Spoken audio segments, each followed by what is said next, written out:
Hello children, welcome in your science online class.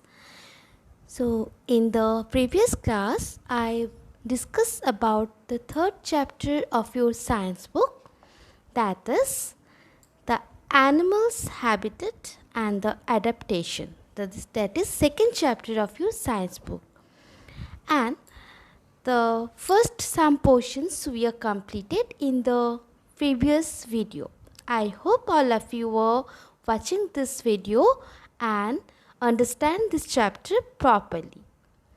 Today I am going to start next portions from this chapter. Today I start from the we are discussed about the movement in animals, and in the last video we are discussed about the insect and fish movement, how the insect and fish movement.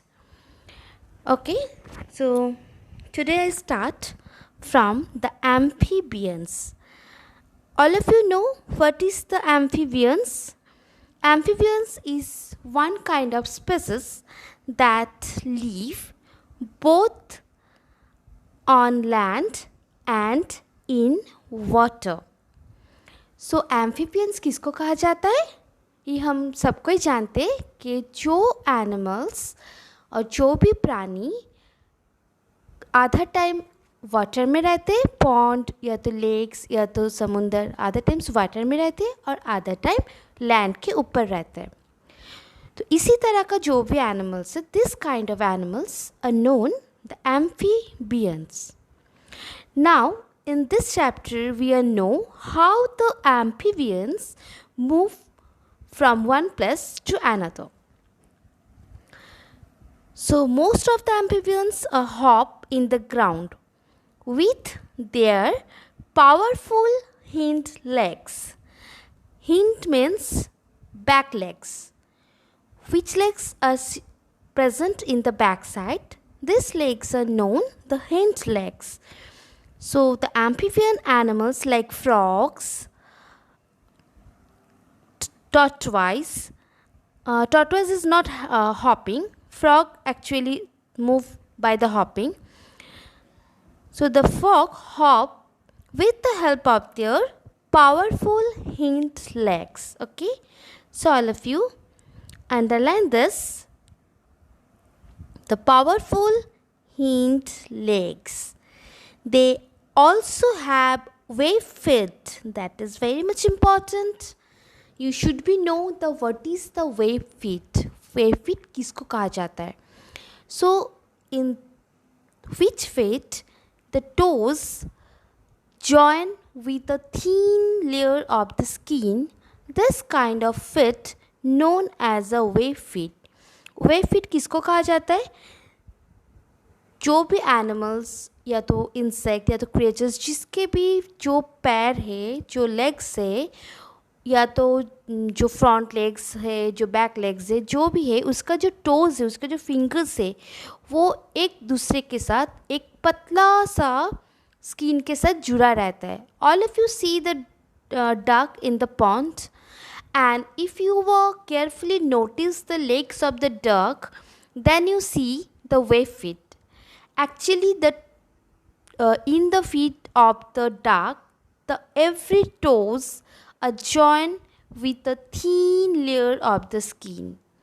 This kind of feet known as the wave feet, and we see the wave feet in the most of the aquatic animals or aquatic birds. जो भी ज़्यादा से ज़्यादा पानी में रहते हैं और सेमी एक्वाटिक, सेमी मतलब आधा पानी में रहते हैं और आधा लैंड के ऊपर रहते हैं, जैसे कि एम्फीबियंस, उसी में हम लोग इस तरह का फीट देख सकते हैं. We can see the web feet most of the aquatic animals और semi aquatic animals. Okay, because this kind of feet, that means web feets, are help in the swimming. Web feet किस में हेल्प करते हैं? Swimming में. By the help of this web feet, all the aquatic animals swim very easily and comfortably in the water. जो भी aquatic animals है वो इस वेब फीट की हेल्प से वो बहुत ही ईजीली मूव कर सकते हैं वाटर में. So I hope all of you understand what is the web feet. Now, a wave foot has skin between the toes that we are already discussed, which helps them to push water like a paddle. In human beings, when we are human beings swimming in the pool, that time what do? We move our legs like a paddle. Okay, for doing the swimming. जो हम लोग swimming करते तो हम लोग क्या करते हैं, अपने पैर को किस तरह के उसको यूज़ करते हैं, पैडल की तरह.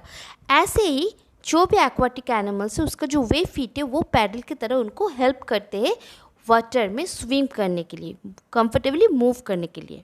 Okay, now what is the reptiles? All of you no.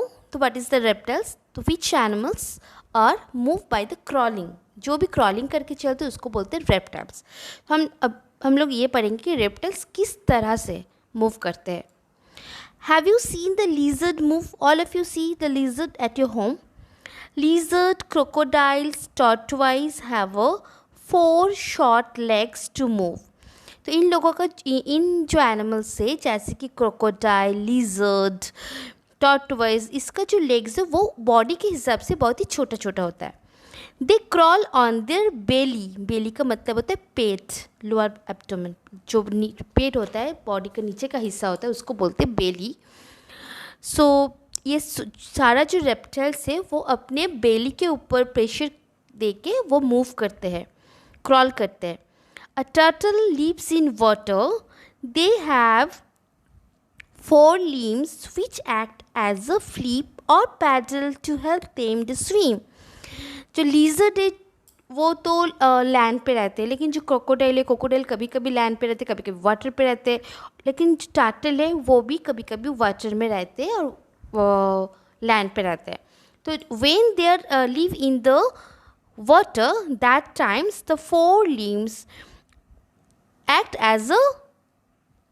act as a flippers or paddles. Okay, flippers और पैडल की तरह ये जो छोटे छोटे इनका जो लिम्स है, जो लेग्स है, उसको वो हेल्प करते स्विम करने में. Next, snakes do not have legs. We all know that the snakes का कोई लेग्स नहीं रहता. So how they move? They have scales on the underlying side of their body which enable them to move. तो snake के पास तो ना ही उसका लेग है और ना ही उसका टेल है. So how the snake move on the land? तो स्नेक कैसे मूव कर सकते? तो स्नेक के बॉडी में बहुत सारे स्केल्स रहते हैं, मतलब आस रहते हैं.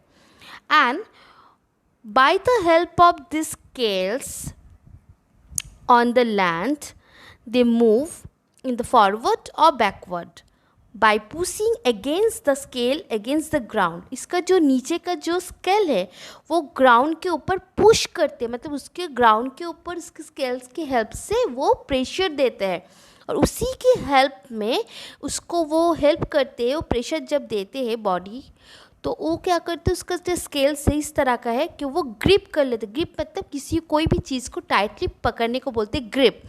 सो it helps to grip the ground and move its body.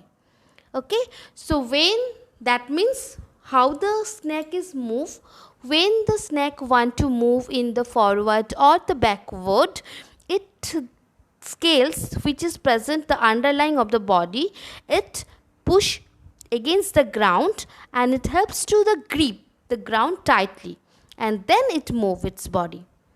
Okay, it can move easily on the rough ground but find it's difficult to crawl on a smooth surface. इसीलिए क्योंकि जो स्नेक का जो बॉडी वो बहुत slippery type का होता है, उसका स्केल जो नीचे वाला स्केल्स होता है वो अगर जब रफ़ एरियाज में वो मूव करते हैं, मतलब जो मिट्टी के ऊपर या तो जो रफ़ होता है उस एरिया पे जब मूव करते हैं उस टाइम पे उसमें उसका स्केल्स जो है वो ग्रिप करने में उसका थोड़ा ईजी होता है. इसीलिए रफ़ एरिया में स्नेक बहुत ही कंफर्टेबली मूव कर सकते हैं.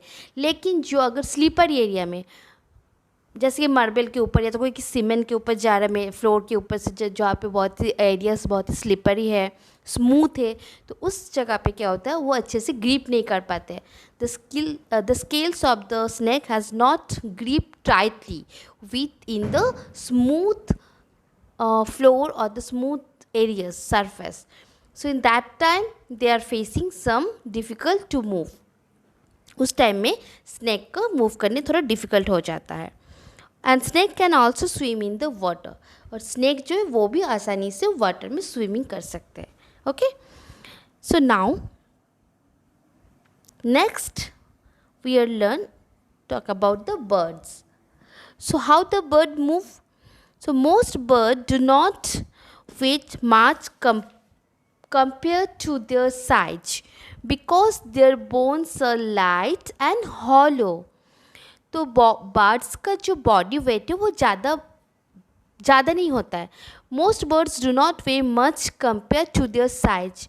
उसका जैसे जिस बर्ड का जितना भी साइज होता है उसी के हिसाब से उसका बॉडी वेट उतना नहीं रहता है. Because we all know that the birds are flying in the sky. जो भी फ्लाई करते हैं उसका बॉडी वेट हल्का होना पड़ता है.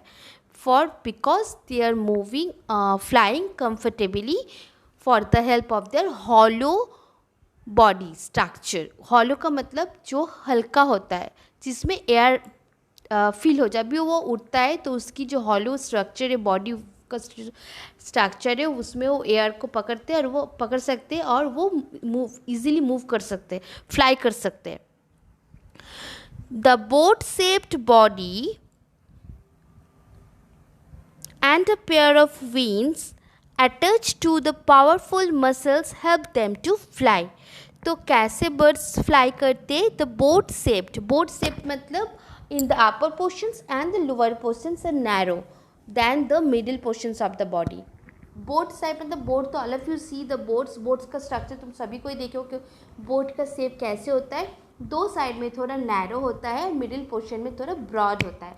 ऐसे ही जो भी उड़ना चाहते हैं, जैसे कि देखो तुम लोग एरोप्लेन भी देखे होंगे. एरोप्लेन का भी जो स्ट्रक्चर है वो थोड़ा पीछे में और आगे में थोड़ा सा नैरो टाइप का होता है, थोड़ा सा कोन टाइप का होता है, और मिडिल का जो होता है वो ब्रॉड होता है.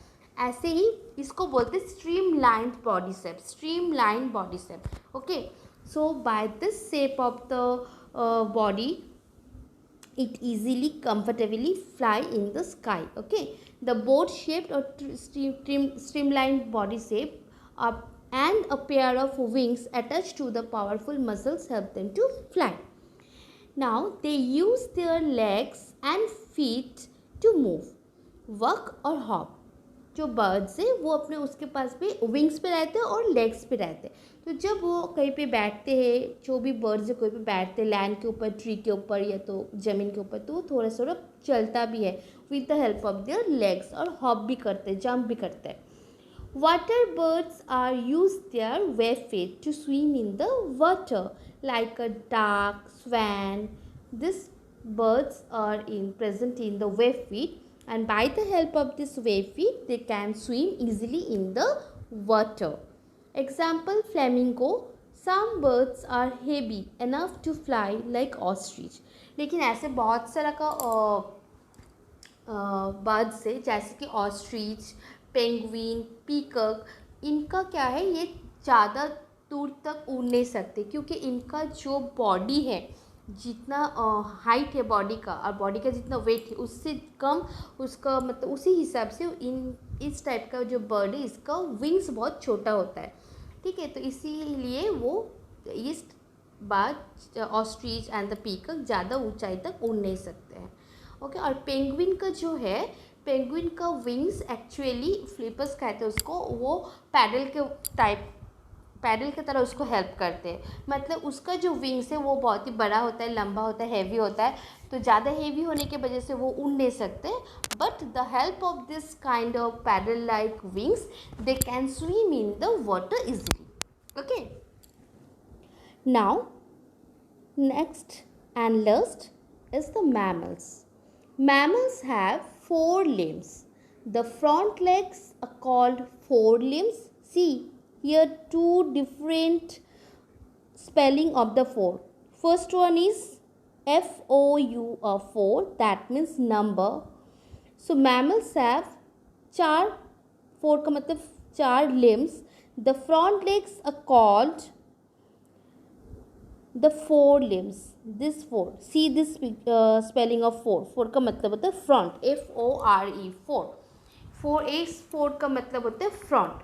जो front legs है, जो फ्रंट लिम्स है उसको बोलते हैं फ्रंट लेग्स और फोर लिम्स, और जो पीछे वाला लेग होता है उसको बोलते हैं बैक लेग्स और हिंड लिम्स. ओके, तो जो सामने वाला लिम्स होता है, जो सामने वाले पैर होते हैं उसको बोलते हैं फोर लिम्स, एंड जो पीछे वाला होता है उसको बोलते हैं हिंड लिम्स. हिंड का मतलब होता है पीछे. Okay, now some and mammals use their limbs to walk, to run and to hop, while other use their legs to burrow or swim. जैसे मैमल्स किसको किसको कहा जाता है? Which animals are giving the birth to their young ones, directly giving birth to their young ones.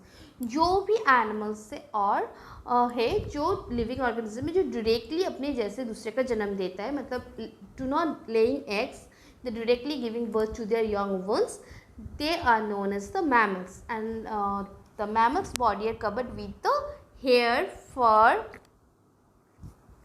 and hair, fur, wool etc. So इसी को mammals कहते हैं. और जो मैमल्स का है उसका फोर लिम्स रहते हैं. जो तो सामने का जो दो लिम्स है उसको बोलते हैं four, FORE, four limbs, and पीछे वाला जो लिम्स होता है बैक लिम्स उसको कहा जाता है हिंड लिम्स. तो इसी लिम्स के हेल्प से मैमल्स, कोई मैमल्स, कोई एनिमल्स जैसे कि ह्यूमन बींग्स, हम लोग वॉक करते हैं, रन करते हैं, और कोई इससे हेल्प से स्विम भी करते हैं. और बरो मतलब कोई भी मिट्टी को खोड़ के जो होल बना के उसके अंदर रहते हैं वो भी करते हैं. ठीक है. Now human beings use their legs to work and stand erect. Erect means stand straight. Erect का मतलब सीधा रहना. तो हम ह्यूमन बींग्स अपने लेग्स को कैसे यूज़ करते हैं? वर्क करने में, रन करने में और सीधा खड़े रहने के लिए. खड़े रहने में हम लोग अपने लेग्स को यूज़ करते हैं. But the legs and the feet support the body weight and the help us to move. Our legs, in the human beings, our legs carry the body weight of our body. That's why we are stand erect or stand straight with the help of our legs. तो हम लोग की जो legs है वो कितना सारा काम करते हैं. देखो, चलने में काम करते, दौड़ने में हेल्प करते, और हम लोग की जो बॉडी वेट है उसको भी कैरी करते हैं, और इसीलिए हम लोग सीधा खड़े रह पाते हैं. Okay, and the hand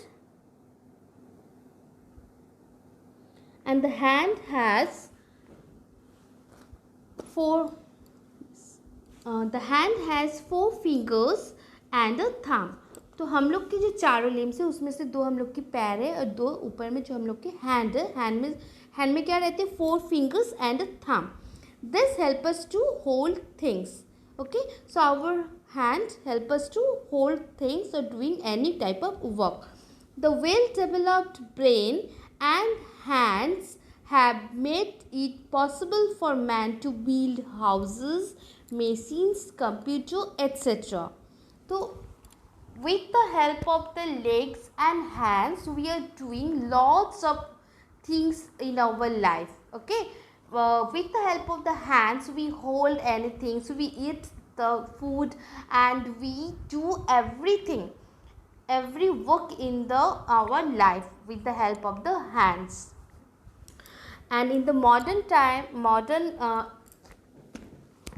age, with the help of the brain also, our development brain, जो हम लोग का brain है वो develop, उसके हेल्प से और हैंड के हेल्प से हम लोग ह्यूमन बींग्स ऐसे बहुत तरह का चीज़ बना सकते हैं, जैसे कि houses, computers, machines, everything. And other animals cannot do the same. लेकिन human beings is the most developed living organism on the earth. जितना भी animals है living organism है उनमें से सबसे ज़्यादा developed living organism कौन सा है? human beings. हम लोगों की तरह कोई भी एनिमल्स इतना कुछ नहीं कर सकते हैं, ठीक है। Do not have well developed limbs and the most significantly the brain, क्योंकि हम लोगों के जो जितना डेवलपमेंट, ब्रेन का जितना डेवलपमेंट है उतना शार्प ब्रेन, उतना डेवलप ब्रेन दूसरा कोई भी एनिमल्स में नहीं है। और हम लोग अपने हाथ से, अपने पैर से जितना कुछ कर सकते, दूसरा एनिमल्स उतना कुछ नहीं कर सकते। Okay, so this is complete. Now the complete is the movement in the animals. Okay, so we all know how the different animals move in the different way. Okay, now we are discuss the next topic of this chapter. This is the breathing in the animals. अब हम लोग ये पढ़ेंगे कि अलग अलग animals अलग अलग किस तरह से ब्रीथिंग सिस्टम को कंप्लीट करते हैं। So the animals continuously breathe to remain alive.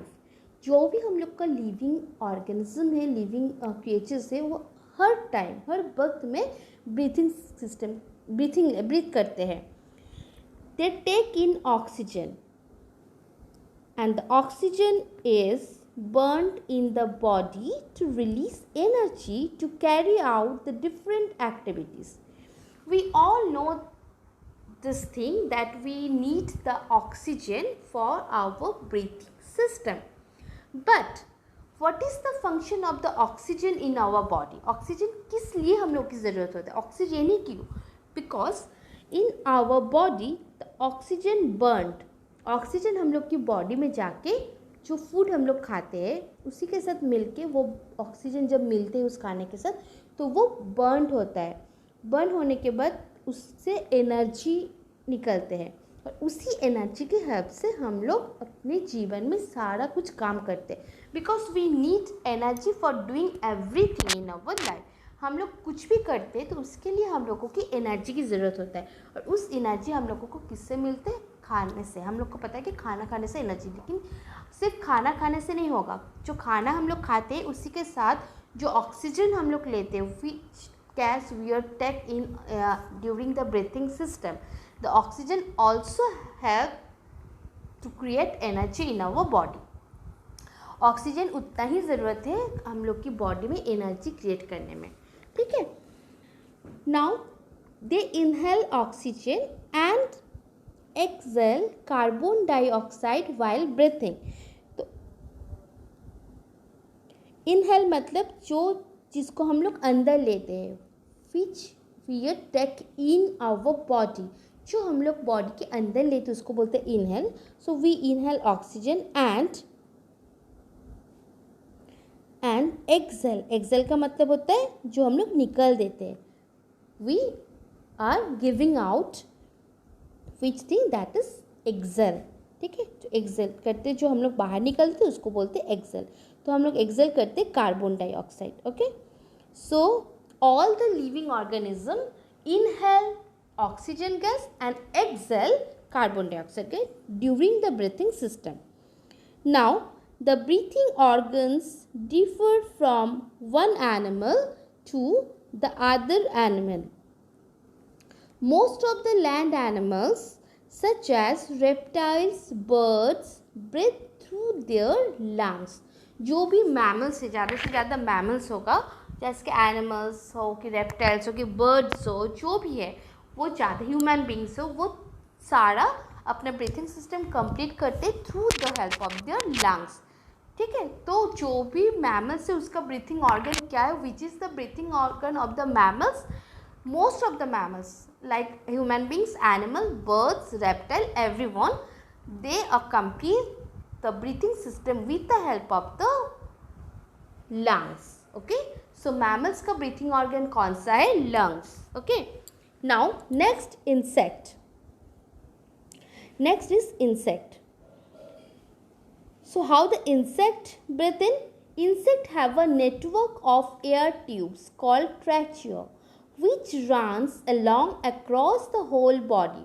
जो इंसेक्ट है उसके बॉडी में एक बहुत ही थीन टाइप का एयर ट्यूब्स, मतलब जो पाइप जैसे रहते हैं, वो सारा बॉडी में रहते हैं, बॉडी के अंदर रहते हैं, उसको बोलते हैं ट्रैचियो।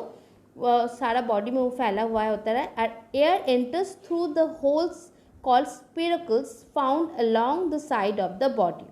और जो भी इंसेक्ट है उसकी बॉडी की दो साइड में छोटे छोटे होल रहते हैं, उसको बोलते हैं स्पिरकल्स. उसकी with the help of this holes the gas enter into the body, and then in the body with the help of the trachea the breathing system completes of the insect. ठीक है, तो insect की जो breathing organ है वो क्या है? Trachea. ठीक है, network of air tubes called trachea which runs along across the whole body and air enters through the holes called spiracles found along the sides of the body. So all of you underline this two sentence. Insect have a network of air tubes called trachea which are present across the whole body, and air enters through the holes, that is spiracles. Underline again this sentence. Air enters through the holes, spiracles found along the sides of the body. Okay, now next, fish. Now we know how the fish complete their breathing system. So the fish breathe the oxygen dissolved in the water. They breathe through the gills. Okay, so what is the breathing organ of fish? The breathing organ of fish is the gills. They breathe through the gills. Okay, gills take in oxygen and breathe out carbon dioxide. When water enters, this is the process and this is the breathing organ. If the question is come in your exam, the what is the breathing organ of the fish, then you write only gills. But if the question is come the how the fish breathe in or breathe out, then you must be write this process from here. When enters from here, when water enters through the mouth of a fish, gills are closed. When mouth closed, the gills open show that the water passes over the gills. तो पहले क्या होता है? When water enters through the mouth. जब भी water enter करते fish के मुंह के अंदर, उस टाइम में उसका अंदर के जो गिल्स है, जो ब्रीथिंग ऑर्गन है, वो बंद रहते हैं. और जिस टाइम पे वाटर अंदर जाने के बाद जो फिश अपने मुंह को क्लोज कर लेते, मुंह को बंद कर लेते, that time the gills again open. Gills open हो जाता है. The gills open so that the water passes over the gills. फिर जब वो गिल्स ओपन हो जाता है तो वो मुंह का अंदर का जो पानी जो फिश ने लिया है वो अंदर वाटर थ्रू द गिल्स पास करते हैं. वाटर गिल्स के थ्रू पास करते हैं. जब भी वो गिल्स के थ्रू पास करते हैं तो उस वाटर के अंदर जो भी ऑक्सीजन हो वो गिल्स एब्सॉर्ब कर लेते फॉर देयर ब्रीथिंग सिस्टम. ठीक है, then gills absorb the oxygen. In this way, the fish complete their breathing system with the help of their gills. Okay, understand? Next, amphibians. How the amphibians complete their breathing system? Frogs breathe through the lungs while on land. तो amphibians जो भी है वो दोनों जगह पे रहते, land के ऊपर रहते और वाटर में भी रहते. तो जब फ्रॉग्स या तो एम्फीबियंस लैंड के ऊपर रहते हैं तो उस टाइम पे वो लंग्स के थ्रू अपना ब्रीथिंग सिस्टम कंप्लीट करते हैं. When any amphibians live on the land, that time they complete their breathing system with the help of the lungs. Okay, but when they live in the water, that time they complete their breathing system through their moist skin. Okay, तो जब भी वो पानी के अंदर रहते उस time पे वो कैसे ब्रीथिंग कंप्लीट करते, उस टाइम में लंग्स के हेल्प पे नहीं करते, थ्रू द मॉइस्ट स्किन. उसका जो स्किन है, मॉइस्ट मतलब जो भीगा भीगा रहता है, हमेशा गीला वाला स्किन गीला रहता है, उसी के हेल्प से वो ब्रीथिंग सिस्टम कंप्लीट करते हैं. Okay, now next, reptiles. Reptiles like crocodile and lizard breathe through their lungs. Next, birds. Birds breathe through their lungs. The air enters through the two holes on the upper beak. If you have anyone have a pet birds at your home, then you see carefully the two holes present on the upper beak of the bird.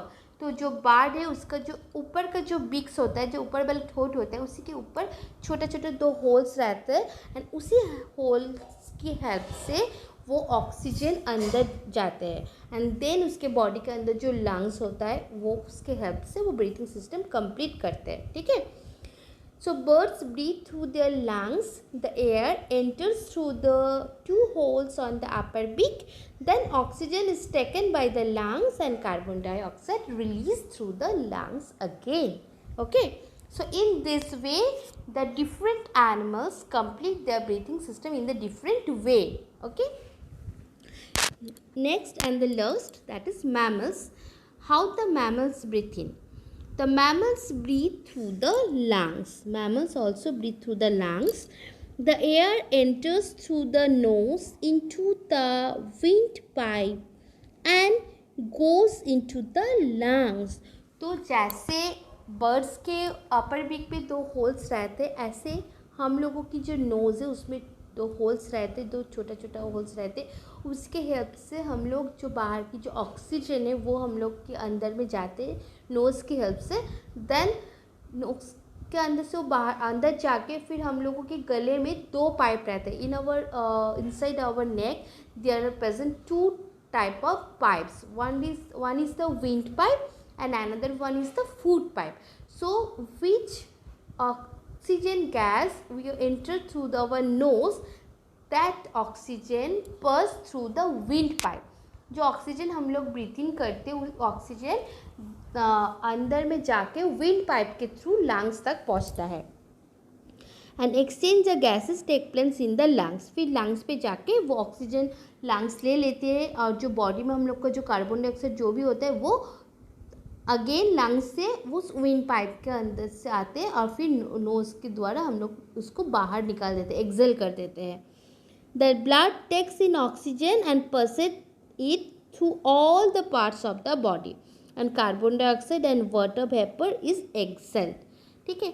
तो पहले हम लोग breathe इन करते हैं nose की help से, तो फिर वो एयर विंड पाइप से लंग्स तक जाता है और लंग्स उसको एब्जॉर्ब करने के बाद हम लोग के थ्रू पूरा बॉडी में जो ब्लड सर्कुलेशन होता है वो ब्लड क्या करते हैं ऑक्सीजन को लेके बॉडी की डिफरेंट पार्ट पे उसको पहुंचा देता है एंड डिफरेंट पार्ट पे जो भी कार्बन डाइऑक्साइड होता है, जो भी हम लोग की बॉडी में कार्बन डाइऑक्साइड रहता है उसको अगेन वो लंग्स के थ्रू विंड पाइप के थ्रू नोज से बाहर एक्सेल कर देते हैं. So this is the process of the breathing system of the mammals. Okay. And whales and dolphins live in water, but they are mammals. They have lungs to breathe.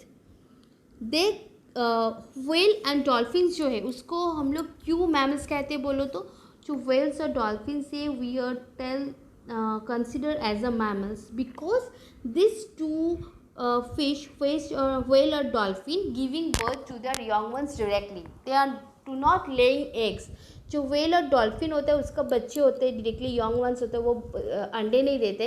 इसके कारण whale और dolphin water में रहते हैं लेकिन इसको mammals कहा जाता है. ठीक है. एंड जो भी मैमल्स है उसका ब्रीथिंग ऑर्गन तो लंग्स ही होगा, इसीलिए whales and dolphin live in the water but they complete their breathing system with the help of the lungs. Okay. They come to the surface to inhale. They exhale underwater through the nostril and the water skirts out like a fountain. वो जब oxygen लेना होता है तो एकदम पानी के ऊपर तक आ जाता है, फिर ऑक्सीजन को लेके वो अंदर डीप अंडर वाटर में चला जाता है और वहाँ पे जाके थ्रू द नॉस्ट्रिल, उसका एक बॉडी ऑर्गन है nostril, and the water skirts out like a fountain. जब वो कार्बन डाइऑक्साइड को रिलीज़ करते हैं अपने बॉडी से तो वाटर में एक फाउंटेन की तरह वो वाटर उठता है. ठीक है. तो up to here the all the breathing in system in animals are complete. So I hope all of you enjoy this video and all of you understand properly how the different animals move in the different way, as well as how the or the different animals complete their breathing system in the different ways. So these two topics all of you learn at your home properly. Okay, and the next video we complete this last portion of this chapter, that is food habit of the animals. Okay, thank you students, have a good day, bye bye.